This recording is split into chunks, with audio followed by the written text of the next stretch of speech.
주의 손에 나의 손을 포개고 주의 발에 나의 발을 포개고 주와 함께 죽고 주와 함께 사는 것은요, 완전히 하나됨이죠. 이렇게 주와 함께 살 때 주께서 영광 받으시고 저와 여러분들을 통해서 주께서 이루시고자 하는 뜻을 이룰 줄로 믿습니다. 우리 두브라 성가대의 찬양을 통해서 하나님 영광 받으시고 오늘 말씀의 대로가 활짝 열린 줄로 믿습니다. 자, 오늘은 성막의 이동을 통한 구속 경륜에 대하여 상고를 하도록 하겠습니다. 자, 성막은 광야에서 먼저 지어졌죠. 자, 성막은 주전 1445년 정월 1일 성막이 시내 광야에 세워졌습니다. 그리고 거기에 하나님이 임재하시고 하나님께서 영광을 나타내시죠. 성막을 세운 후에 하나님께서는요, 성막에서 제사 규례를 말씀하시고 계명을 선포하십니다. 계명이라고 하는 것은 명령이라고 하는 뜻이죠. 바로 회막, 성막에서 말씀하시죠. 그 내용이 레위기 전체의 내용이 되는 것입니다. 레위기 1장 1절에 보면은요, 회막에서 모세에게 말씀하셨다. 그것이 바로 제사에 관한 규례고요. 하나님께서 이스라엘 백성들에게 언약의 말씀을, 명령을 바로 회막에서 선포를 하십니다. 그리고요, 이스라엘을 군대로 계수하시죠. 시내 광야에서 하나님께서 이스라엘을 군대로 계수하라. 회막에서, 성막에서 모세에게 명령하시고요, 광야에서 이스라엘 군대를 계수를 하였던 것입니다. 그리고 이제 광야에서 이동하면서 진을 치고, 진을 친 곳에 회막이 세워지고, 마지막 진을 친 곳이, 회막에 세워진 것이, 성막에 세워진 것이 바로 모압 평지죠. 자, 모압 평지는 주전 1407년까지 이제 모압 평지에 회막이 세워졌던 것입니다. 거기서 11월 1일 날 모세가 언약의 말씀을 선포하죠. 그래서 이스라엘 백성들 이제 가나안 정복 전쟁을 시작하기 전에 하나님의 말씀으로 완전히 무장시킨 것이 바로 주전 1407년 11월 1일 모압 평지에서 있었습니다. 그것을 모압 평지의 언약이라고 말씀하고 있죠. 거기에서 놀라운 은혜가 선포되고요, 이스라엘 백성들은 완전히 하나님의 말씀으로 무장을 하게 됩니다.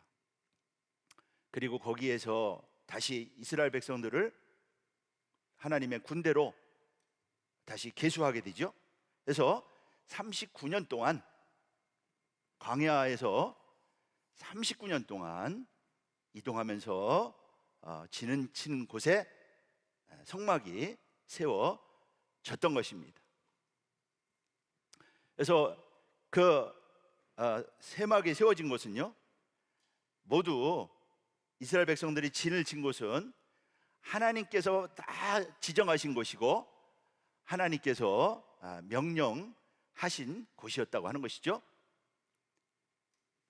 그래서 거기에 진을 칠 때마다 회막을 세우고, 회막을 중심으로 이스라엘은 진영으로 편성이 돼서 거기에 진을 쳤던 것입니다.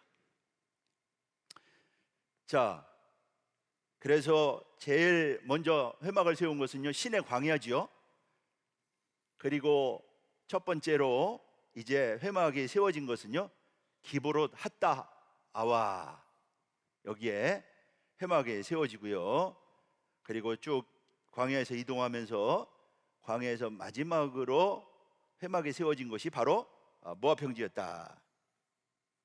이 모압 평지에서 이스라엘 백성들 하나님의 말씀으로 무장하고 다시 군대로 개수되고 가나안에 들어갈 준비를 이제 완전히 마치게 되었던 것이죠. 이스라엘 백성들이 광야에서 진을 칠 때 하나님의 언약궤가 그들이 진 칠 곳을 찾았고 언약궤가 앞서가서 이스라엘 백성들을 인도하였던 것이죠. 그 다음에 두 번째가 바로 이제 길갈 시대가 되겠습니다. 길갈 시대. 자, 길갈 시대는요, 이스라엘 백성들이 모압 평지에서 하나님의 말씀을 다시 언약을 새롭게 한 다음에 이제 요단강을 건너서 가나안 땅에 입성을 하게 되죠. 가나안 땅에 입성을 해서 처음으로 그들이 진을 친 곳이 바로 길갈입니다. 이때 입성한 날짜가 주전 정월 10일이었다 말씀하고 있는데 바로 주전 1406년이죠. 1407년에 모압 평지에서 진을 치고 바로 이제 1월 10일 날 요단강을 건너서 길갈에 진을 치게 되죠. 여호수아 14장 19절에 보면은요, 정월 10일에 길갈에 진을 쳤다. 길갈에 진을 치면은요, 당연히 거기에 회막을 세웠던 것이죠. 광야에서 늘 회막을 세우는 일을 가장 먼저 하고, 그리고 이스라엘 백성들이 진을 쳤던 것이죠. 그래서 길갈에 이제 성막이 세워졌던 것입니다. 자, 여기가 이제 모압 평지죠. 여기가 모압 평지에서 이스라엘 백성들 준비한 다음에요, 이스라엘 백성들 이렇게 길갈로 요단강을 건너서 길갈에서요, 길갈에 진을 쳤던 것이죠. 이것이 이제 가나안 땅에 처음으로 성막이 세워진 그런 곳이 바로 길갈이었던 것이죠. 자, 그러면은 길갈에 얼마의 기간 동안에 우리 성막이 머물렀느냐, 성막이 세워졌느냐라고 하는 것이죠. 자, 이것은요 갈렙의 나이를 통해서 알 수가 있는 것이죠. 갈렙의 나이를 통해서 알 수가 있다. 자, 가나안에 입성한 것은 주전 1406년이고요. 그리고 가나안 정복 전쟁이 다 끝난 것은 주전 1400년입니다. 주전 1400년. 이 주전 1400년은 갈렙이 헤브론을 정복함으로 가나안 정복 전쟁이 끝났다. 여호수아에서 그렇게 기록을 하고 있죠. 그때가 1400년인데 왜 1400년이냐면은 갈렙이 그때 자신의 나이가 85세라 그렇게 증거를 합니다.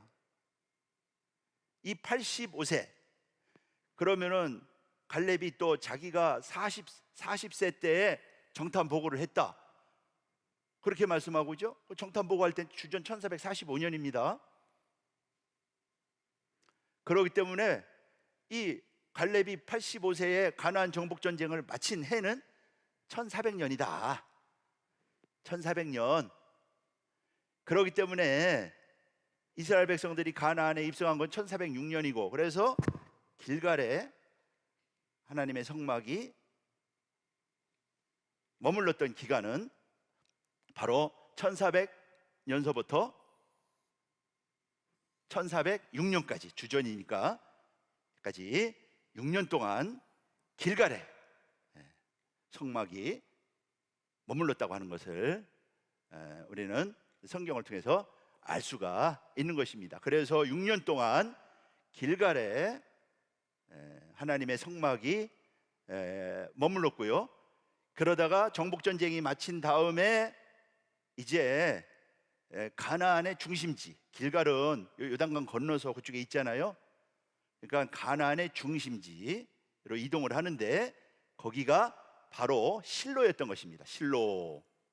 그러니까 1400년까지 이제 길갈에 있다가 1400년경에 실로로 옮겨졌다. 그래서 여호수아 오늘 본문에 보면은 이스라엘 자손이 실로에 모여서 거기 회막을 세웠다. 성지답사 가보면은 그 회막을 세웠던 데를 여러분들이 가서 볼 수가 있어요. 실로는 이스라엘 백성들의 가장 지리적으로 중심 가운데 해당해서요, 실로로 회막을 옮겼던 것입니다. 실로로 가기까지를 길갈 시대라고 한다라고 하는 것이죠. 자, 그래서 길갈에 진을 쳤다고 하는 거 다시 한번 보고요. 그래서 이스라엘 백성들이 길갈에 올라오자마자 길갈에 진을 치자마자 무슨 일을 했느냐? 12돌의 기념비를, 제사장들이 밟았던 돌을 갖다가 기념비를 세우지요. 하나님께서 어떻게 이스라엘 백성들을 요단강을 건너게 했는지 그것을 기념하기 위해서요, 12돌의 기념비를 세웁니다. 여호수아 4장 20절에 말씀하고 있죠. 그리고 거기에서 아주 중요한 할례를 행한다. 자, 이스라엘 백성들은 모압 평지에서요, 시내산에서 받았던 언약의 말씀을 다시 말씀을 바꿔 무장을 합니다. 광야 2세대가. 그리고 할례는, 이 할례는 하나님의 그 이스라엘 백성들의 언약 백성이라고 하는 표징이 바로 할례지요. 그래서 할례는 길갈에서 행한다. 그래서 이스라엘 백성들은 길갈에서 하나님의 언약 백성으로서의 성결을 회복합니다. 그것이 바로 길갈에서 있었던 일이다 라고 하는 것이고요. 자, 여호수아 5장 2절서부터 9절에 말씀하고 있고요.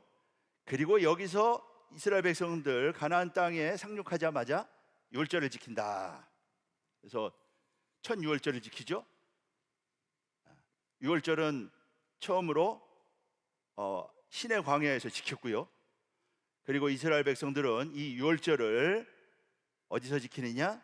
바로 길갈에서 유월절을 가나안 땅에 도착해서 처음으로 지킨 절기가 바로 유월절이었던 거죠. 1월 10일 날 그들이 가나안 땅에 상륙해서 1월 정월 15일서부터 22일까지가 이제 무교절이잖아요.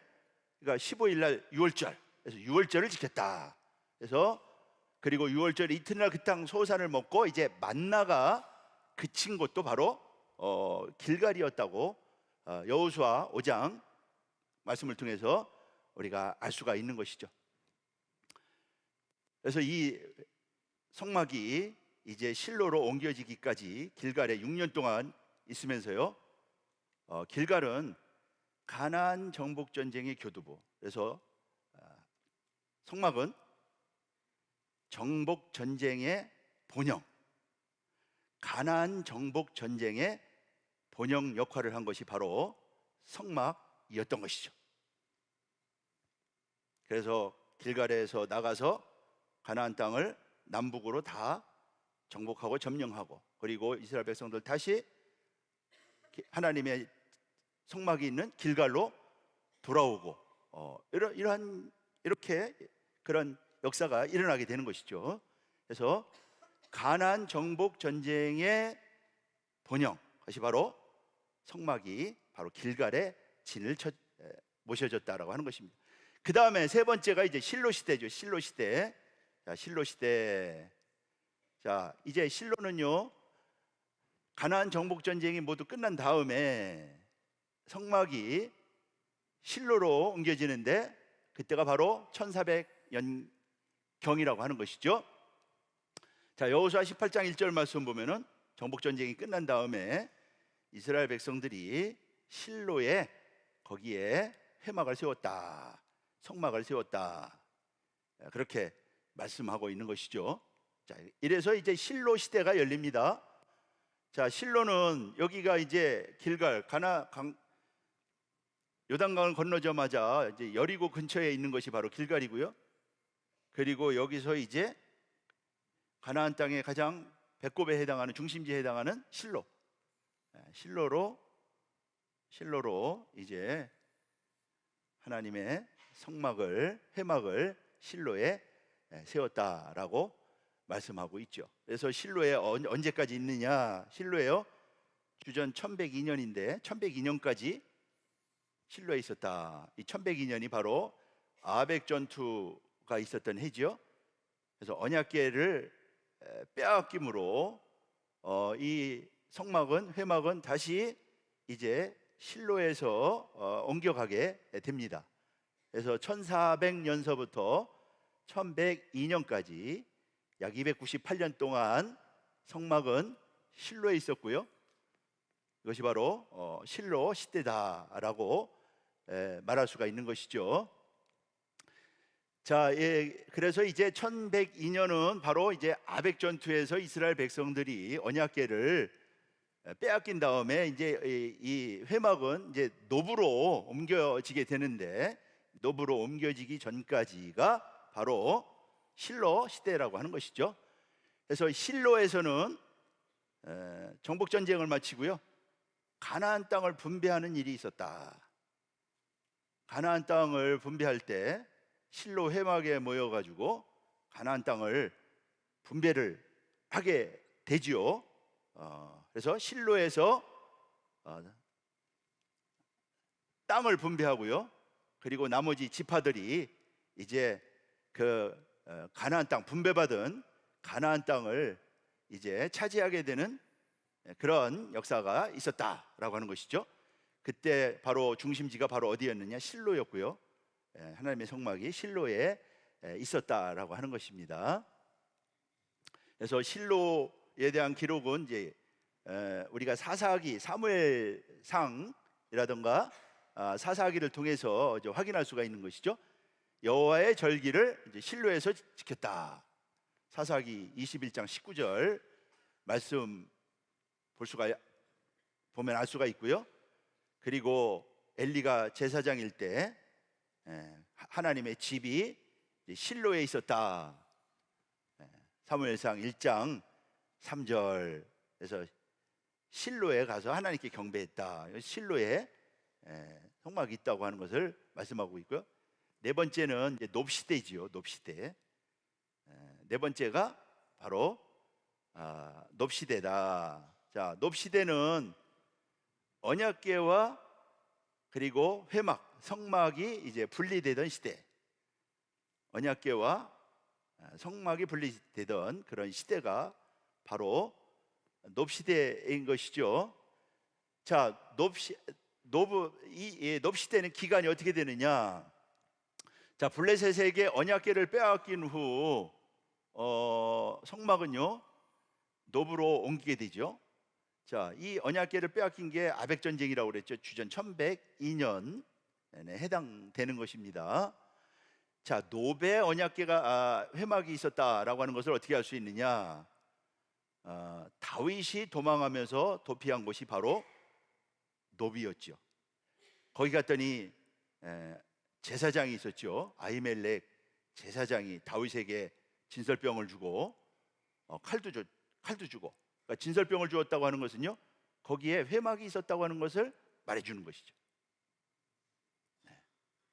그래서 이 성막이 바로 노브로 옮겨졌다고 하는 것을 알 수가 있다. 사무엘상 21장 1절 통해서 알 수가 있는 것이죠. 자, 노브는요 예루살렘 바로 위에 있습니다. 성지 순례 가보시면은요 예루살렘에서 이렇게 보이는 곳이 바로 노브입니다. 바로 노브는 예루살렘 북쪽에 있는 성읍이다. 그래서 예루살렘하고 거의 붙어 있어요. 여기가 이제 여부수 예루살렘이고요. 바로 그 위쪽에 여기에 성막이 있었다고 하는 것을 알 수가 있다라고 하는 것이죠. 아벡 전투에서 언약궤를 뺏긴 다음에 이제 그 성막은 그 노브로 옮겨지게 되죠. 그러면서 이제 놉시대가 열리게 되었던 것입니다.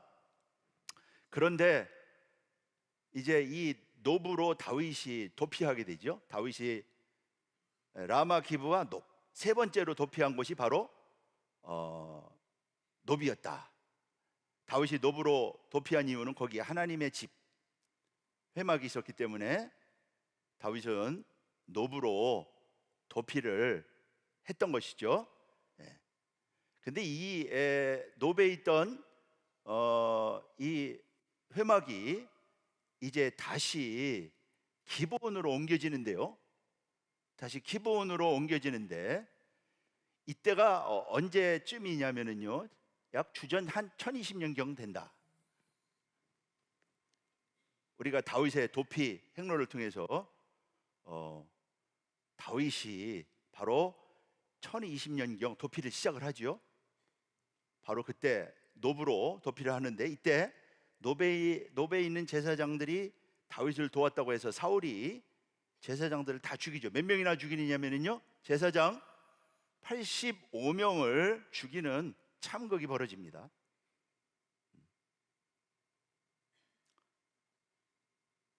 이때 이제 노베에 있는 제사장들이 전부 다 이제 순교를 하게 되죠. 사울이 죽이는 바람에 이제 노베에 있던 하나님의 집 회막이 다시 기브온으로 옮겨지게 됩니다. 기브온으로 옮겨지게 된다. 이런 엄청난 비극이 있었던 것이 바로 노비였던 것이죠. 그러므로 놉시대는 주전 1102년 아벡 전투가 있었던 1102년부터 이제 그 제사장들이 전부 다 죽임을 당했던 주전 1020년경까지 약 80년 가까이 성막은 노베에 있었던 것이고요. 거기에 다윗이 도피를 했던 것이죠. 자, 노브는 높은 곳이라고 하는 뜻이다. 예루살렘에 보면은요, 높은 곳에 있습니다. 높은 곳이라고 하는 뜻이고요. 예루살렘이 잘 내려다 보이는 곳에 있는 것이고요. 거기에 제사장들이 있었다고 하는 것은, 회막이 있었다고 하는 것을 말해주고 있는 것이죠. 그래서 다윗이 노브로 갔을 때 제사장은 다윗에게 진설병을 주죠.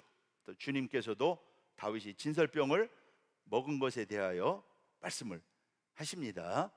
진설병을 먹고, 그리고 골리앗의 칼을 주고 이렇게 다윗을 도와준 것 때문에 사울이 모든 제사장들을 살해하는 그러한 참극이 벌어졌던 것이 바로 노비였던 것입니다. 이 말씀이 사무엘상 22장에 기록이 되어 있죠. 사무엘상 22장에 기록이 되어 있다라고 하는 것입니다.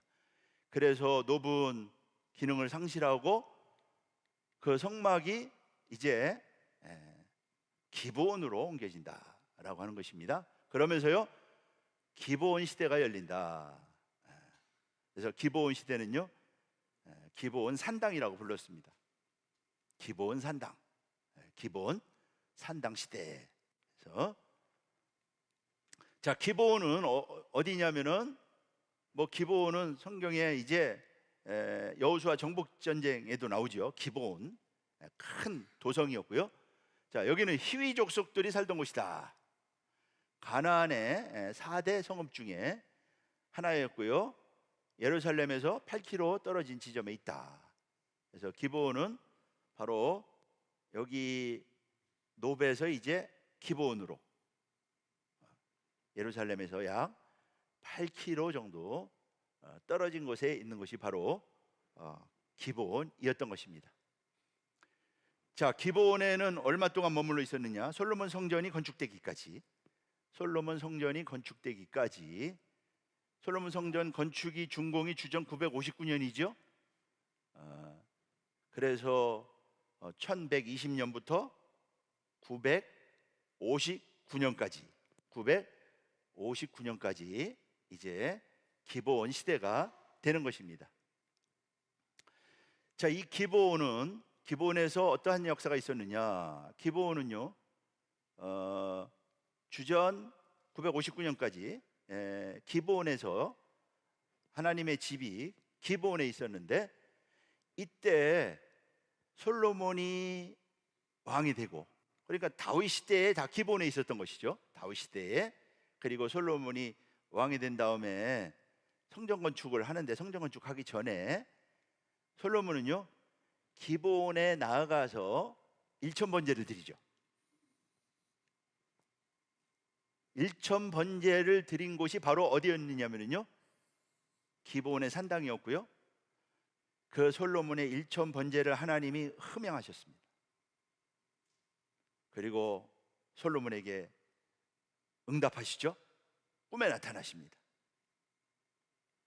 바로 그 번제를 드린 곳, 하나님이 그 번제를 받으신 곳이 바로 어디였느냐? 기브온 산당에서 했다. 하나님은 솔로몬에게 꿈에 나타나셔가지고요, 지혜를 주시죠. 지혜뿐만 아니라 부귀도 주시고, 전무후무한 지혜, 엄청난 지혜를 줘가지고 솔로몬은 이 지혜로 나라를 다스려서 이스라엘이 가장 부흥하는 강성한 그런 나라가 되고요, 솔로몬은 잠언은 3천을 짓고 모든 초목을 논할 정도로 하나님의 지혜를 받았던 것이죠. 그러한 역사가 일어난 곳이 바로 어디였느냐? 기브온 산당에서 하나님께서 솔로몬에게 지혜를 주셨다라고 하는 것입니다. 그리고 솔로몬은 응답받은 다음에요, 다시 예루살렘으로 갑니다. 왜냐하면 예루살렘에 언약궤가 있기 때문이죠. 다윗이 장막을 친 다음에 하나님의 언약궤를 예루살렘으로 다윗의 장막에 모셨기 때문에 거기 하나님 앞에 나아가서요, 솔로몬이 다시 번제를 드립니다. 수은제를 드렸다고 하는 것은 감사제를 드렸다는 뜻입니다. 수은제는 감사제를 드렸다, 화목제를 드렸다, 그런 뜻이 수은제죠.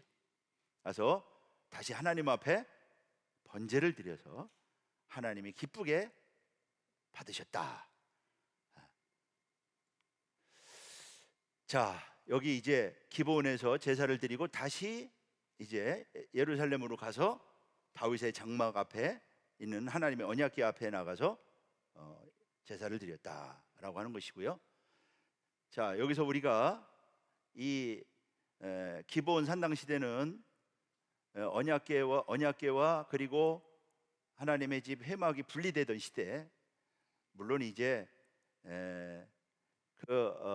놋도 분리되던 시대였지만은요, 자, 언약궤와 그리고 하나님의 집인 회막이 분리되던 시대였는데, 이때 다윗은 장막을 치고 언약궤를 모시고요, 거기에 제사장들을 세워서 항상 하나님을 섬기게 하죠. 그래서 제사장들이 하나님 앞에 늘 찬양하면서요, 언약궤를 통하여 하나님을 잘 섬기도록 그렇게 합니다.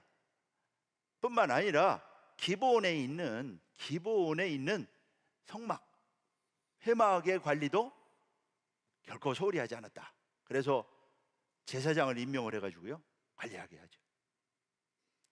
아주 하나님의 집을 철저하게 관리하고 잘 섬겼음을 말씀하고 있죠.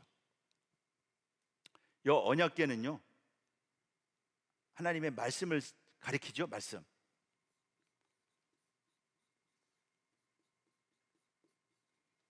언약의 말씀이 새겨진 언약궤. 성막은 우리 자신이 성전이잖아요. 고린도전서 3장 16절 말씀 볼 때, 그러니까 다윗이 언약궤뿐만 아니라 성막도 잘 관리했다.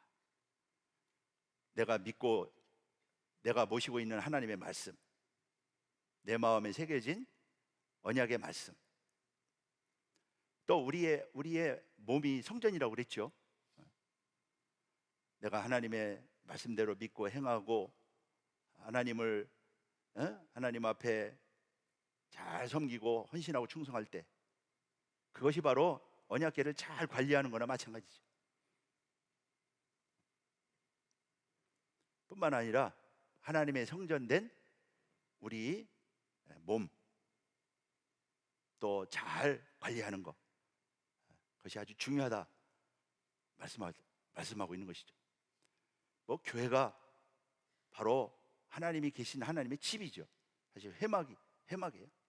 교회 잘 관리하는 것, 교회를 잘 지키는 것, 그것이 바로 하나님의 집을 잘 관리하는 것이에요. 우리 평강의 성도들로 말미암아 교회가 잘 지켜지고 교회가 잘 관리돼서요, 우리 교회를 통해서 하나님이 기뻐하시는 영광을 나타내고 뜻을 이루는 우리 복된 우리 모두 되시기를 주님의 이름으로 축복하겠습니다. 우리는 그러한 그래서 다윗은요 그걸 다 잘했다. 관리를 잘했다. 그래서 사독에게는 기브온 산당을 맡기고 아비아달에게는요 바로 언약궤를 맡겼다. 그래서 아비아달은 이다말 계열이죠. 언약궤의 관리를 해서 항상 그 앞에 제사장들이 찬송하며 그리고 상번제 드리고요. 그 아비아달이 했고요. 그 다음에 엘르야살 계열 제사장 사독이 성막을 맡아서 충성스럽게 하나님의 집을 잘 관리하고 하나님을 잘 섬겼다라고 말씀하고 있어요. 나눠졌지만 분리되었지만 절대로 소홀히 하지 않았다. 하나님을 섬김에 있어서 다윗은 절대로 소홀히 하지 않았다 말씀하고 있는 것입니다. 그래서 주전 959년에 이제 성막 시대가 끝나죠. 회막 시대가 끝나죠. 그래서 1445년 정월 1일 날 회막이 세워지고요. 959년에 솔로몬 성전이 세워지기까지 약 486년 기간 동안에 회막은 하나님의 집으로서 그러한 그 하나님의 구속 경륜을 이루는 90점, 이스라엘의 90점 중심으로 이렇게 하나님의 뜻을 이루어가며 성취해 나갔던 것입니다. 그 다음에 이제 마지막에 이제 솔로몬 성전이죠. 솔로몬 성전. 솔로몬 성전 이후 한번 보겠습니다. 자, 솔로몬 성전은 이제 고정 성전이죠. 솔로몬 성전 이후 이제 회막 하나님의 집 이동식 성전은 이제 시대가 끝나죠. 그런 시대가 끝나고요. 이제 고정 성전을 통한 그러한 구속사가 고정 성전을 통한 하나님의 역사가 이제 이루어지게 되죠. 그래서 근데 이 솔로몬 성전도요. 주전 586년에 이제 이게 다시 무너지죠. 그러면서 주전 586년까지 이때 기간이 계산해 보면 약 373년 동안 구속사의 중심지요. 하나님의 구속 경륜의 중심지로서의 바로 성전을 통한 역사가 있었다라고 하는 것이죠. 그 다음에가 이제 스룹바벨 성전이죠. 스룹바벨 성전. 자, 스룹바벨 성전은 뭐 537년에 기환해서 성전이 다시 520년에 건축이 재개되었다가요. 그리고 516년 주전 516년 다리오 왕 6년 12월 3일 스룹바벨 성전이 재건이 되게 되죠. 바벨론 포로 70년에 포로를 마치고 이제 성전이 회복이 된 것은 주전 516년이었다라고 하는 것입니다. 그것이 바로 스룹바벨 성전이었고요. 그리고 이 스룹바벨 성전을 다시 개축을 했는데 이것이 바로 헤롯 성전입니다. 헤롯 성전은 규모가 상당한 규모, 에스겔 성전의 크기만큼이나 굉장히 큰 규모로 성전을 개축합니다. 물론 개축을 어떻게 했느냐? 스룹바벨 성전을 완전히 헐고 다시 개축을 합니다. 이것이 바로 헤롯 성전이에요. 자, 헤롯 성전입니다. 자, 이 헤롯 성전 예루살렘에 여기 모형 만들어 놓은 이 헤롯 성전인데요. 자, 헤롯 성전에서 주님께서 오셔서 성전을 헐라 한 것이 바로 헤롯 성전이죠.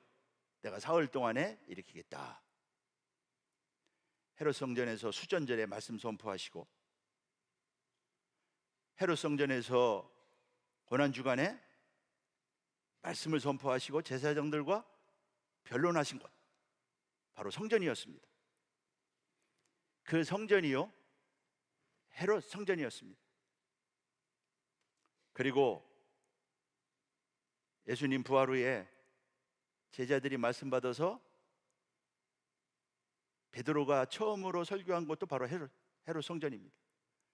3,000명, 5,000명이 회개하고 하나님 앞에 돌아오는 엄청난 말씀의 부흥의 역사가 일어났던 것이 바로 헤롯 성전입니다. 헤롯 성전에서 그러한 역사가 있었다. 그래서 헤롯 성전은 주 64년에 완공되었지만은요, 주 70년에 완전히 이제 불타버리고요, 이제 고정 성전은 완전히 사라져 버리고 말게 되죠. 자, 결론을 맺도록 하겠습니다. 결론. 자, 지금까지 회막, 이동의 역사를 통해서 일하시는 하나님의 구속 역사를 살펴봤는데요. 자, 이 성막이요, 이제 마지막에 영원한 장막이 세워진다. 요한계시록에 보면은 요한계시록 7장 15절 17절 말씀 보면은요, 말씀하고 있죠. 보좌에 앉으신 이가 그들 위에 장막을 치신다. 영원한 장막을 세우게 된다. 그때가 되면은 뭐라고 말씀하고 있습니까? 다시 목마르거나 상함이 없게 되고, 그리고 모든 눈물이 그치고, 생명샘의 역사가, 생명수의 축복을 받는 그러한 역사가 일어난다. 그래서 그 장막이, 영원한 장막이 회복되는 때가 있다 말씀하고 있는 것입니다.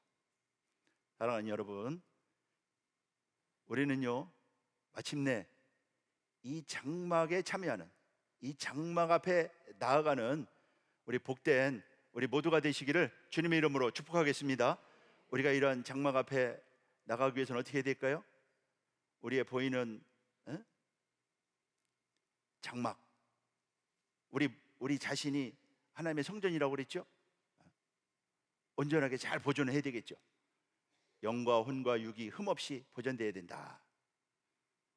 우리가 온전한 성전을 이루어서 우리가 온전한 하나님께서 기뻐하시는 그런 하나님의 참 성전이 될 때 우리가 영원한 장막에 참여하는 그러한 축복의 주인공이 될 수 있다고 말씀하고 있는 것입니다. 그래서 우리 복된 모두가 이러한 하나님의 장막 앞에 나아가서 모든 큰 기쁨이 되고 하나님 앞에 크게 영광 돌리고 큰 복 받는 복된 우리 모두가 되시기를요 주님의 이름으로 축복하겠습니다. 기도하겠습니다. 살아계신 아버지, 감사합니다. 오늘도 성막 이동을 통해서 아버지 하나님, 귀한 우리 구속 경륜을 깨닫고 우리를 참 성전 세워주시고 우리를 통하여 하나님께서 영원하신 기뻐하시는 뜻을 이룬다고 하는 거 오늘 깨달았사오니 참 성전으로 굳게 서가는 평강의 성도들 모두가 될 수 있도록 축복하여 주시옵시고, 하나님께서 장막을 치신다 할 때 그 장막에 참여하는 주인공들 모두가 될 수 있도록 축복하여 주시옵소서. 살아계신 아버지 하나님, 교회는 하나님의 집입니다. 하나님의 장막입니다. 이번 총동원 주일을 통하여 택한 하나님의 백성들 모두 나와 하나님의 장막을 통하여 다 큰 은혜 받는 귀한 총동원 주일이 될 수 있도록 축복하시고 인도하여 주시옵소서. 이러한 아버지 하나님이여, 참으로 장막과 그리고 언약궤가 분리된 시대에도 다윗은 참으로 헌신하고 충성한 것처럼 우리 교회가 아버지 하나님이여 온전히 지켜지고 말씀 안에서 승리하는 우리 평강제일교회가 될 수 있도록 축복하시고 인도하여 주시옵소서. 예수 그리스도 이름으로 감사하며 기도합나이다. 아멘. 감사의 영광 드리겠습니다.